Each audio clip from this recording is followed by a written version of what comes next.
السلام علیکم ورحمۃ اللہ وبرکاتہ۔ والصلاۃ والسلام علیک یا سیدی یا رسول اللہ۔ ایک عورت چاہے تو مرد کو گھر کا بادشاہ بنا دے، اور اگر ذلیل کرنے پر آئے تو اسے قبر تک پہنچا دے۔ ایک مرد لوگوں سے اپنی بیوی کی تعریف سننے کے لیے بے حیا بھی بن سکتا ہے۔ یہ غیرت ختم ہونے کی پہلی نشانی ہے۔ بے حیا عورت ہمیشہ اپنے خاوند کی نافرمان ہو، وہ شوہر کی کبھی عزت نہیں کرے گی۔ بے حیا عورت بد زبان ہوگی، اس کی زبان تلوار سے زیادہ گہری ہوگی۔ بے حیا عورت ہمیشہ چست لباس پہنے گی، جبکہ بے حیا مرد اس کے چست لباس کی تعریف کرے گا۔ بری عورت سے رشتے توڑے گی، جبکہ نیک عورت رشتوں کو جوڑے گی۔ جو عورت اپنے خاوند کو اس کے والدین سے علیحدہ کرے، اس کی اولاد کبھی فرمان بردار نہیں ہو سکتی۔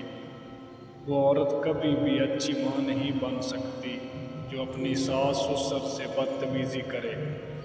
وہ گھر کبھی خوشحال نہیں ہو سکتا جہاں عورت مرد کی کمائی کو ہمیشہ اپنے زیب و عیش پر ہی خرچ کرے۔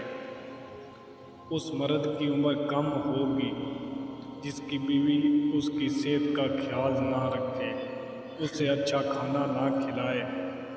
اس مرد کی زندگی برباد ہے جس کی بیوی ہماری بیماری کا بہانہ کر کے سوئی رہے۔ اس عورت کے بچے کامیاب نہیں ہو سکتے جس نے اپنے بچوں کو دوسروں کی برائی کرنا سکھائی ہو۔ جس مرد کی بیوی اس کے گھر آنے پر کھڑی ہو جائے اور مسکرا کر اس کا حال پوچھے، وہ عورت بہت ہی قیمتی ہے۔ جس عورت کا قد درمیانہ ہو، وہ باوقار شخصیت کی مالک ہوگی۔ جس عورت کا قد چھوٹا ہو، وہ جھگڑا کرنے والی ہوگی۔ جس عورت کا قد لمبا ہو، اس کی سوچنے کی صلاحیت کم ہوگی اور وہ خاوند کی نافرمان ہوگی۔